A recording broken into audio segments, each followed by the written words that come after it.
Breder Law offices. How can we help you today? This is the Linda Steele Show on demand. Subscribe now on iTunes and listen weekdays 2 to 6 on 980 CKNW and on the Radio Player Canada app. You know, I love horses, and when I was a teenager, my girlfriends had horses, and I didn't have one, and my parents couldn't afford it, so I ended up renting a horse from a farmer in Hinton one year, and so I think of horses as being beautiful, regal, noble animals, but I was kind of horrified to find out that, in fact, thousands and thousands of live horses in Canada every year are shipped off to places like Japan for slaughter because people eat them. I was like, what? This is a bit of a global news story on it. Jessie Davis and her rescue organization near St. Malo have saved 49 horses from auction houses around Manitoba, and these 6 from so-called kill buyers just last month. But she says that's just a drop in the bucket. We'll see anywhere from 100 to 150 horses, and a rough estimate as to how many the kill buyer would take is probably 65 to 70% of the horses that go to auction. Those overseas buyers then ship the horses off for slaughter, like these horses, lined up, crate after crate, being loaded onto a cargo plane in Calgary. In 2016, more than 6,300 horses across Canada were sent to slaughter in Japan alone, where horse meat is considered a delicacy. I did not know this, and this story was brought to my attention by a friend of the show, Rebecca Breder, who's an animal rights lawyer with Breder Law, and Rebecca's in the studio. Thanks for coming in. Thanks for having me. Meat. Horse meat. How many places are eating horses? I know, you'd be surprised. In Canada, Quebec is the biggest market. Elsewhere around the world, right now, Japan is the biggest market for horse meat, for horses being exported from our country. Are you saying in Quebec they eat horse meat? They eat horse meat in Quebec. I mean, across the country here in Canada, but Quebec is the biggest market for people who want to eat horse meat. They think that it's healthier for whatever reason, and they buy horse meat. And in this global news story, they often make it, is it sashimi? Is that how you call it? I'm not a sushi person, but that's how it's often served in Japan? Yeah, so Japan or Japanese cuisine considers horse meat a delicacy for their sushi. And so they serve raw horse meat just like they would serve raw fish. And it's right there on the menu, just like next to whatever other fish they're serving. And these are horses, live horses that are being shipped by air from Canada to Japan. How do you ship live horses, huge animals, to another country overseas? Well, that's a good question. You said the horses are essentially crammed, 3 to 4, sometimes more, horses per crate, and a crate is essentially like a big box with 4 sides, 5 if you count the top, and they're supposed to be segregated or separated, but they're not. They're supposed to be shipped individually if there are more than 14 hands in height, which is essentially a horse that's bigger than a pony, but they're not.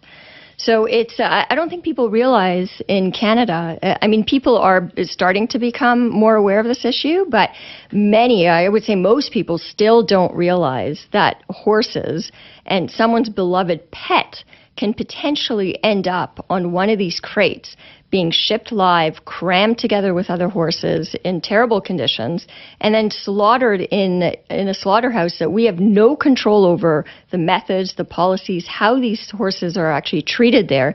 And they're killed and then served on a plate.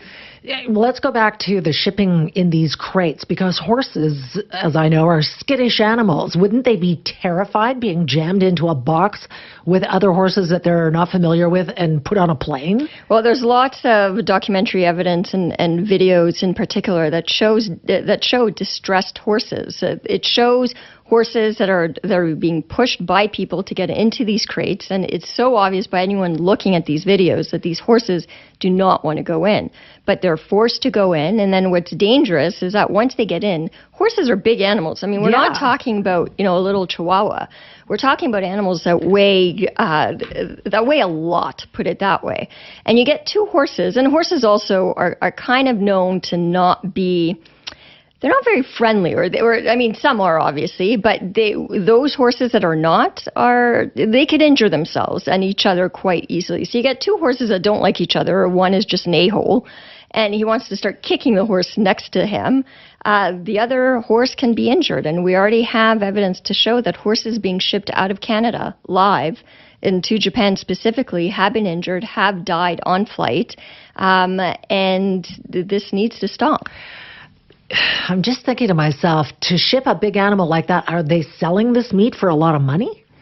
Well, presumably they are. There is a market. For sure there's a market. We know that. Last year in 2018, over 5,000 horses, and probably a lot higher than that, have been shipped from Canada live to be slaughtered for food. Whereas here within Canada, we slaughter over 30,000 horses a year. I did not know that. Yeah. So there is a lawsuit in regards, and you're involved in this, in regards to the transportation of the horses. Tell me about that. Yeah, so I'm a lawyer for the Canadian Horse Defence Coalition, the CHDC, and that's an organization that advocates to end horse slaughter in Canada and to end the live transport or export of horses outside of Canada. And essentially what they found over the last few years of gathering evidence and information for the government is that they're seeing that the government itself is violating its own rules. There's a very specific law. It's so clear. It basically says that horses over 14 hens in height have to be segregated. They have to be separated from each other. And what we see is that horses of that size are not being separated. They're not being segregated. They're, like I said before, they're being crammed together in crates. So it's a clear violation of the law. But to be fair, what the government is saying in response is, well, yeah, we realize that this is what the law says in black and white, but we care about the welfare of the horses, and we want to ship horses together that like being together, that they're compatible, they say. How would they know? Well, exactly. That's one of the points. That's a very good point, is how on earth do they know? They do have veterinary inspectors on the ground before horses are shipped or exported out of Canada, and they have to fill out these forms to say that they're abiding by the laws of Canada. But these inspectors, realistically, they don't know these horses for a very long period of time. They're only there on the floor, on the spot, for what they see in a few minutes. So there's no way that you can actually assess the true compatibility of these horses to make the informed decision that, yeah, these horses like each other and they could be crammed together and they'll be fine. What's the goal of the lawsuit? The ultimate goal of the lawsuit is to essentially get a court to say, yeah, you know what, the CFIA, the Canadian Food Inspection Agency, you guys are wrong. This is what the law is. The law is very clear. You got to follow your own laws. And so ultimately, though, I can only imagine that you and others would rather see this just stopped. Well, of course. I mean, in the bigger picture, that would ultimately be the best solution that we could dream of. But really, this particular lawsuit doesn't deal with that. It just deals specifically with telling the CFIA that the way they're transporting the horses is violating the law. I'll bet you a lot of people listening have no idea that this has been going on. Well, now they do. Yeah. They do. And if anyone wants to support the Canadian Horse Defence Coalition, just go on their website and they could learn much more about this. All right, welcome back. Rebecca Breder is an animal rights lawyer with Breder Law, and she's also involved in a lawsuit representing the Canadian Horse Defence Coalition, because I did not know this, and I don't know if I'm alone in this. Maybe you didn't know either. But we are sending thousands of live horses every year to Japan to be slaughtered, to be served up in sushi restaurants. And I'm like, what? That is just crazy. And they're not necessarily following the rules. So these horses are stressed out when they're shoved into a box with 3 other horses on an overseas flight and then land only to be killed so that somebody can have sashimi or what have you. It's like, oh my goodness. So Rebecca's still here with me because she can help answer some questions that I certainly can't. 604-280-9898. What do you think about this? And how do you feel about just the practice? Apparently they eat a lot of horse in Quebec. We will start with Mike in Surrey. Hey, Mike, welcome to the show. Hello. What's your question? The question is, I don't understand what the difference is. Have you ever tried horse? You might want to try it. It's delicious. Have you tried it? Yes, I have. And where did you eat it? Just in a Surrey or in a restaurant in Vancouver. Okay, in a restaurant in Vancouver. And so what about the idea of transporting these horses to Japan in crates? Well, they got to get them there somehow. They jam into trailers, pigs and goats, and into trailers in our local city here, and transport them that way. A lot of people aren't happy about that either. You're okay with that? You got to get them there somehow. I mean, I don't mean to just treat the animal, but it's going for slaughter. Okay, fair enough. Thanks, Mike. What do you think when you hear comments like that, Rebecca? Well, the bottom line is that, no, they don't have to get there. Horses don't have to be killed for food. And dare I say that other animals don't need to be killed for food either. I'm not going to start a whole other conversation about that. But the bottom line is, no, they don't have to get there. Simple as that. Or at least they could get there in the most humane way possible, and we don't necessarily see a lot of that often in the industry as well. Laura Lee in Vancouver. Laura Lee, I kind of thought you might call because you're an animal rights activist. What do you think? Here I am. Well, horses are head shy, so even putting them to a slaughter process, there's no humane way to do it. We shouldn't be shipping to Japan. That's absolutely correct. Thank you, Rebecca, and the Canadian Horse Defense Coalition for taking up this fight. We also bring horses in from the U.S. to slaughter, which is crazy because the U.S. banned it, and so we bring up to 30,000 of their horses in a year. I don't understand. I disagree with slaughtering animals for meat, but like the pig incident last week. Is this with a transport? With the truck, with the truck that rolled over. If you're going to slaughter something, slaughter it where it lives, and then ship it. Yeah, exactly. And, don't put the animals through this. Putting a horse on a plane to Japan, there's no good reason for ever doing that. I agree. Laura Lee, I'm going to let you go because your phone line's not that great. Brian in Ladner, what did you want to say on this? Well, I love animals, and just want to say that even the United States bans the shipment of the horses, period.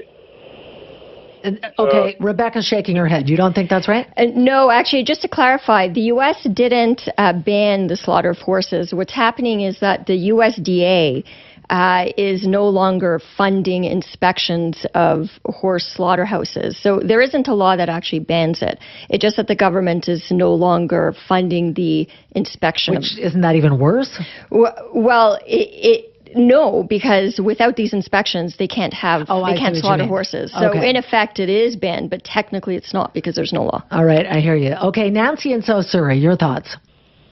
Oh, hi, Linda. Hi to your guest. Well, I understand your guest's point about if they're going to be shipped, they should be shipped in accordance with the law, safety, comfort, just as I'm sure pigs are, cows are, chickens are.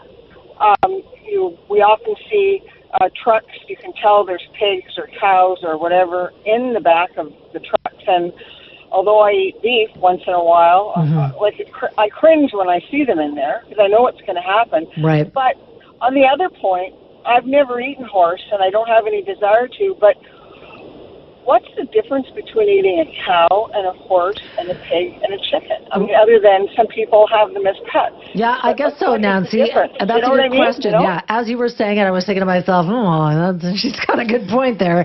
Rebecca, you get the last word on this. That's a very good question. And quite frankly, there is no difference whether someone eats horse, pig, or any other animal. But really the bottom line is if the law says one thing, the government itself is not above the law. It needs to follow it. Amen. All right. That's a good way to end it. Rebecca Breder, animal rights law lawyer with Breder Law. Thank you for coming in. Thank you. Thank you for listening to the Linda Steele Podcast. Be sure to rate, review, and subscribe for free at Apple Podcasts, Google Podcasts, or anywhere you get your on-demand audio. And join the conversation. You can reach me on Twitter at Steele Talk, on Facebook, and by email, linda@cknw.com. Talk to you next time.